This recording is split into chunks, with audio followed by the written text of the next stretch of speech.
Thanks, everybody. Hard spot after lunch. People obviously are still at lunch. And I know we always get a good crowd whenever you have Armageddon in the title. It tends to draw people in. I am not a gamer, but I have a son who is a gamer. And that's the whole reason, actually, that we are here, that N Square is here. I'm going to take a few minutes and explain what N Square is and why we're here.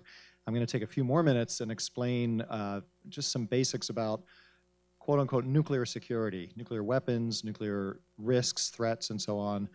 Take another couple of minutes and explain sort of our view of how nuclear weapons and nuclear risks and threats have been portrayed and sort of learned culturally and societally. And then at the end, talk about this game, Epic Orphan, and why it is we're here. We're actually not here to just talk to you.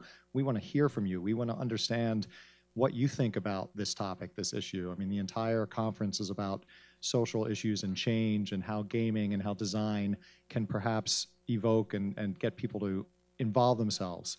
So our topic is nuclear security. So without further ado, N Square is the crossroads for nuclear security innovation. Well, what does that mean? What that means is colleagues of mine and I that have been working in the policy field, have worked, focused on Congress or the White House or the science of nuclear weapons or nuclear power. It's a very insular, very smart, but it's kind of a small club. And we've realized that over the years, as we've tried to put a dent into the science or the policy around nuclear things, there's only so far we can get because we're missing a lot of skills and talents. We don't think like designers. We don't think like innovators. We don't know how to design and code. And so we're trying to develop relationships with organizations like Games for Change, with TED, with PopTech, because we realize there's an awful lot of talent and creativity and energy out there. And by introducing ourselves to those worlds, we're hoping that we can build some bridges, get ideas, involve more people with a broader skill set to help reduce nuclear risks. N Square is a funder collaborative. These are foundations, Ploughshare's Fund, Skoll Global Threats Fund, Carnegie Corporation here in New York, MacArthur Foundation, and Hewlett Foundation that have pooled money and created this organization. So let me delve into everybody's favorite topic, nuclear weapons. Anyone have a guess as to how many nuclear weapons we still have on the planet today? More than 500? 600. Anyone maybe more than 1,000? Sorry? 10,000, getting there.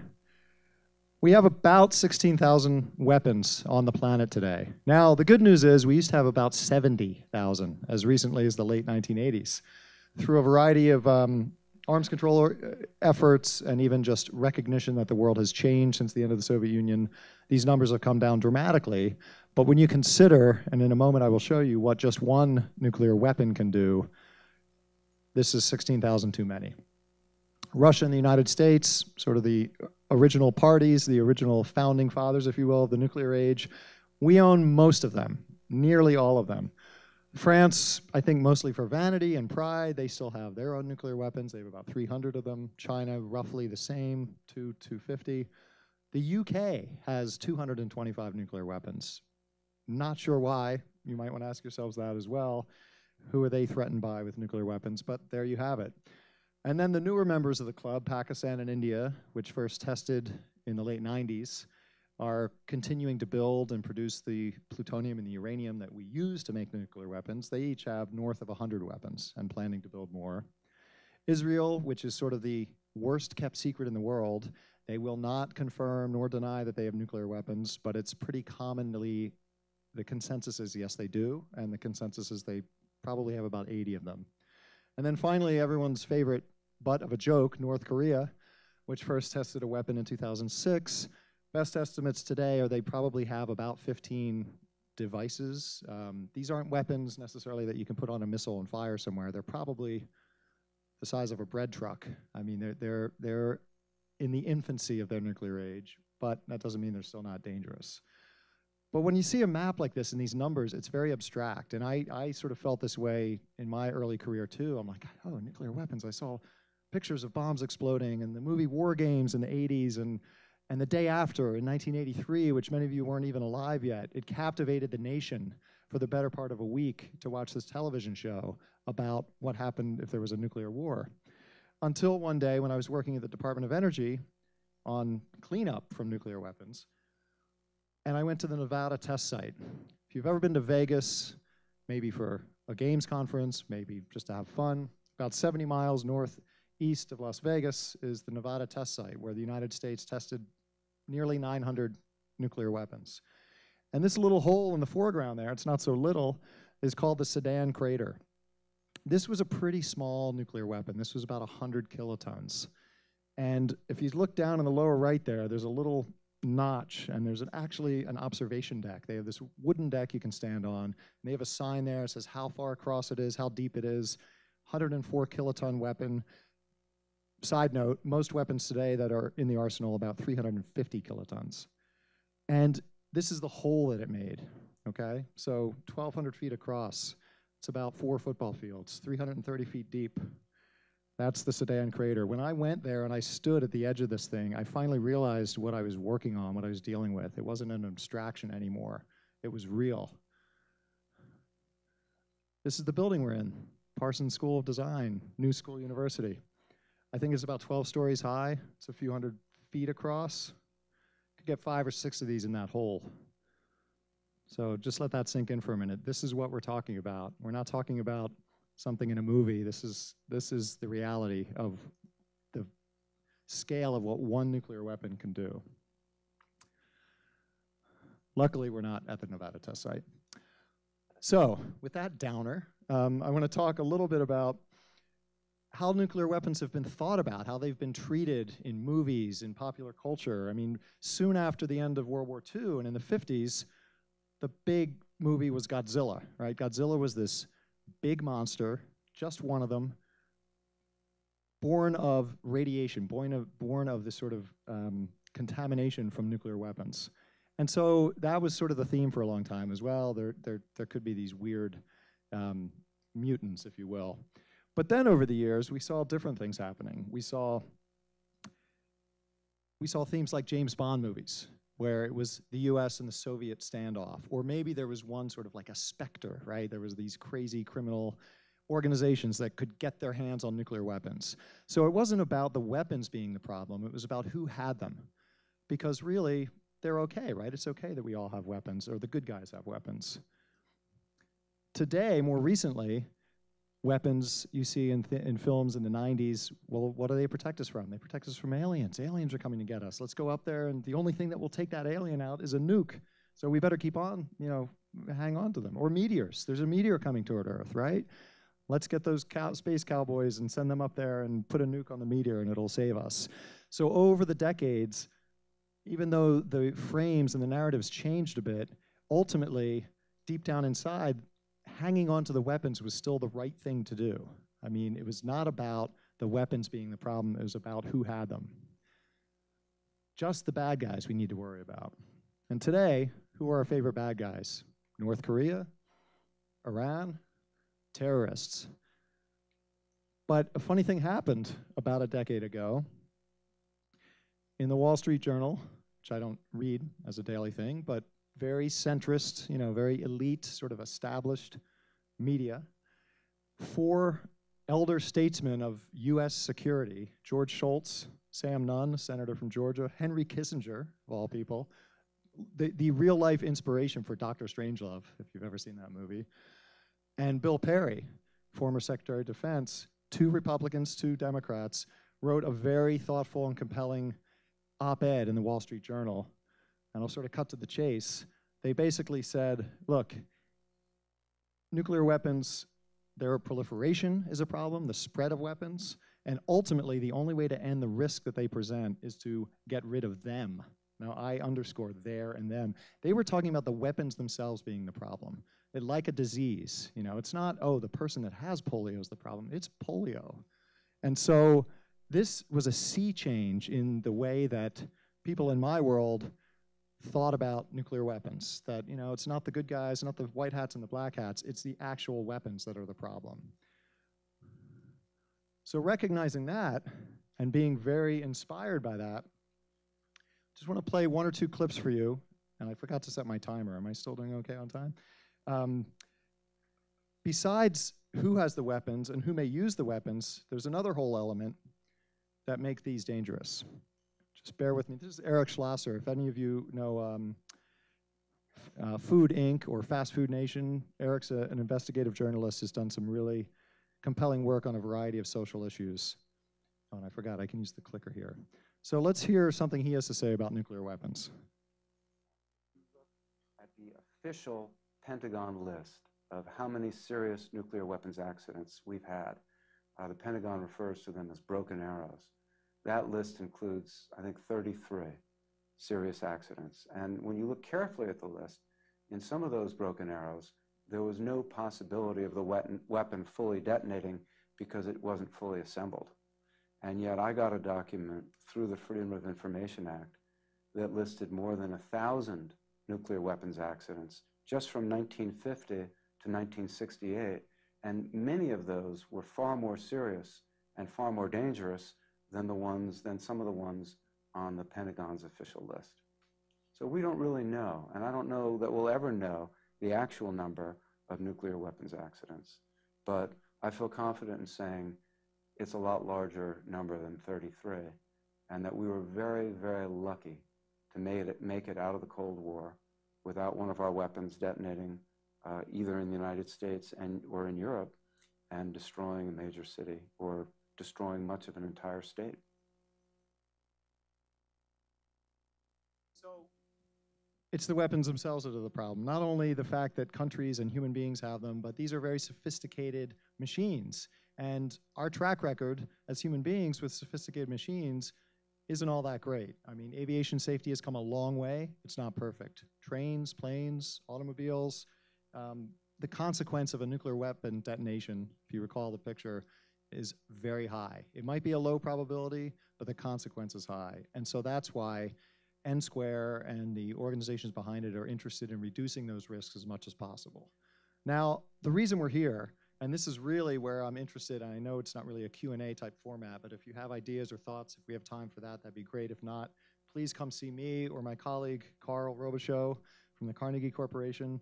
We're really interested to get people's insights and ideas about where you might take this issue, whether game design can help people understand the risk and maybe even come up with ideas about how to solve it. And this is not meant to be a critique at all, but this is a game that one of our organizations, one of my colleague organizations, the Union of Concerned Scientists, put up on the web about a week ago. And I think it's, they did a pretty decent job. The point was to convey to people how many close calls there have actually been, how many near misses we've actually experienced. But as you can see, that's the production value. It's sort of a roulette wheel and a bunch of text comes up. Not exactly a contest winner at Games for Change. So this is why we need your help. And what we have done, and what we're interested in doing more of, is we sponsored a challenge with Games for Change. And Yvette Chen was a woman who knew this issue, but also was a coder and a gamer. And she came up with a game called Epic Orphan. And Epic Orphan uses the phrase orphan because there's such a thing in my world called orphan sources. These are sort of radiological sources of radiation, obviously, and they're more ubiquitous than you might think. And so I'm going to show you the Sizzle Reel, and then we'll see what you think. And after the Sizzle Reel, what I want you to think about is whether you're a coder or you work for a company that develops games or you happen to be independently wealthy and you think, I really want to see this game get somewhere. Right now, Filament Games, who I know some of them are here at this conference, has helped design this. But we're at a point at which we want to really take it to the next level. We want to develop it to the point where it can be on mobile devices, on tablets, and so on. So this is about 1 minute and 5 seconds. I think I still have time. Here we go.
And that's it. That's Epic Orphan.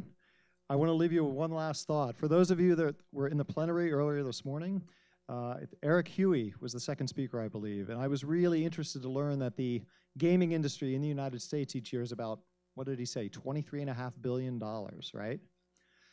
Anyone care to guess how much we spend on our nuclear weapons each year? $35 billion. So I'd like to see those numbers greatly reversed. And if we can make games like this be commercially successful as well as socially effective, we can get there. Thank you very much.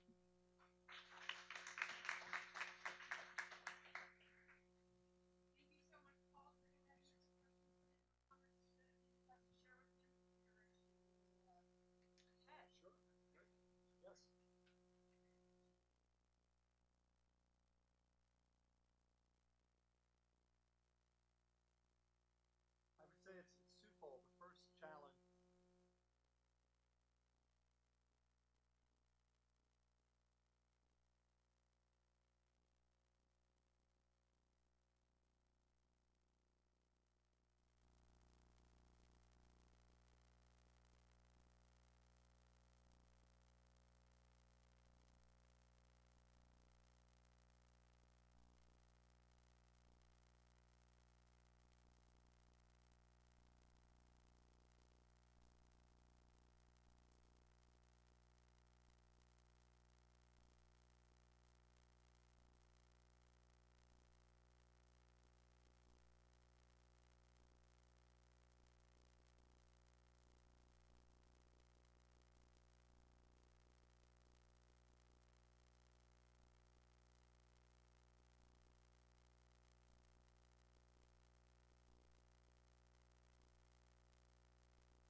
Yeah, I mean, it's like every other issue, whether it's guns and ammunition.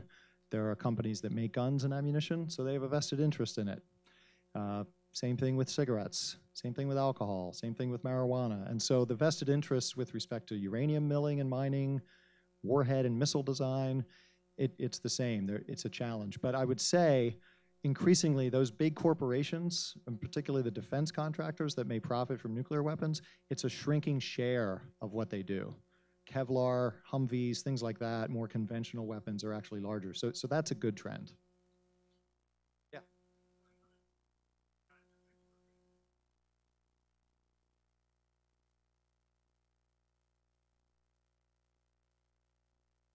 Yes, yeah, excellent story. I think it was in the Atlantic several years back about an Eagle Scout wannabe who basically nearly assembled a very crude nuclear device in his garage.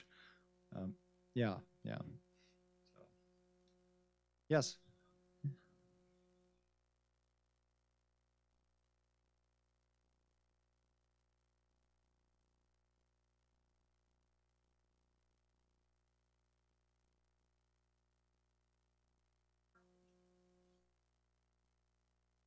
That's an excellent question. I do think there's more space for, but I have a hard time articulating that because as I sort of said at the beginning, I'm not a gamer. My son mostly plays FIFA, but when I think about young people or even older people who are interested in games, not only what they can teach, but what they can motivate people to do, to build networks, to talk to their cohorts and so on.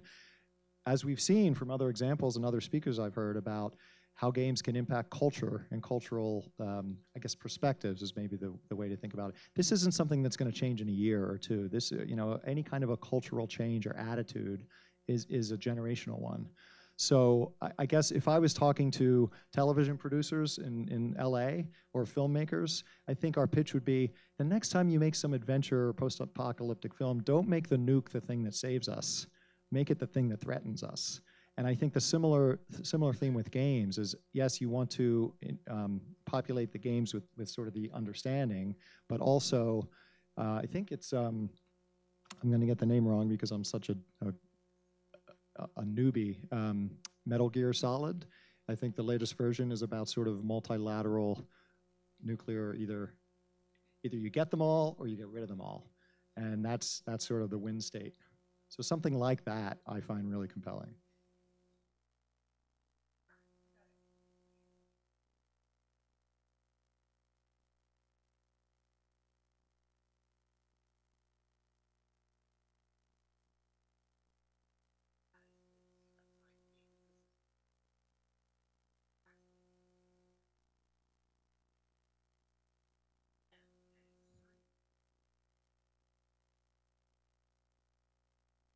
Yeah.